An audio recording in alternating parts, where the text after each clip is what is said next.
Eto na mga kapuso, alamin na natin na magiging lagay ng panahon. Ihatid yan ng ating resident meteorologist na si Mang Tani. Good morning, Mang Tani.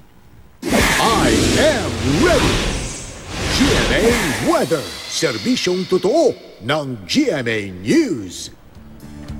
Hi Rhea, good morning at good morning po mga kapuso. Feel good weather po tayo ngayon. Ibig sabihin, wala pong bagyo sa loob ng ating Philippine Area of Responsibility.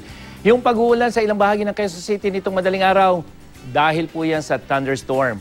Hanging habagat po muli ang magdadala ng mga pag-ulan dito sa Luzon. Ayon sa pag-asa at sa wind forecast map ng The Weather Company, makikita natin na meron pa rin po na hanging habagat dito sa ating bansa, lalo na dyan sa Luzon. At ito ay sanhi ng pananatili nitong bagyong Nangka dito sa may Pacific Ocean. Nananatiling maliit ang tsansang pumasok dito sa PAR ang Typhoon Nangka. Sa halip po, posibleng tumbukin ito yung Southern Japan dahil nung isang linggo iniisip natin na o posibilidad na pumasok ito sa PAR. Pero sa ngayon po, ang kanyang kilos pahilaga. At ngayong Lunes dito sa Metro Manila, maulap at mataas pa rin ang tsansa ng pagulan mula umaga yan hanggang sa gabi. At sa mga susunod na araw, patuloy na makakaranas tayo ng may mga pagulan. Yun nga, mas mahina na po kaysa ng mga nakaraang araw.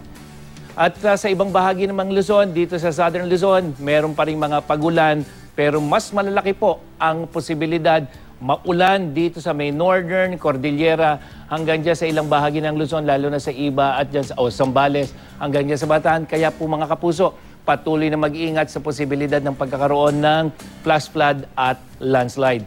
Ang mga may maliliit na sakyang pandagat, delikado pa rin maglayag sa mga karagatang sako pa rin ng buong Luzon dahil po sa matataas na alon. Sa Visayas, mayroon pa rin mga thunderstorm, lalo na dyan sa may central hanggang dyan sa may eastern section, pero sa ilang bahagi, mas maaliwalas na panahon. Higit na makakaasa naman ng maayos sa panahon ang malaking bahagi ng Mindanao maliban sa posibleng thunderstorm sa hapon, lalo niyan sa may Zamboanga Peninsula at dyan sa may northern Mindanao. Yan ang latest mula sa GMA Weather. Ako po si Nathaniel Cruz. Magplano para sigurado. I am ready. Serbisyong totoo ng GMA News. Maraming salamat, Mang Tani.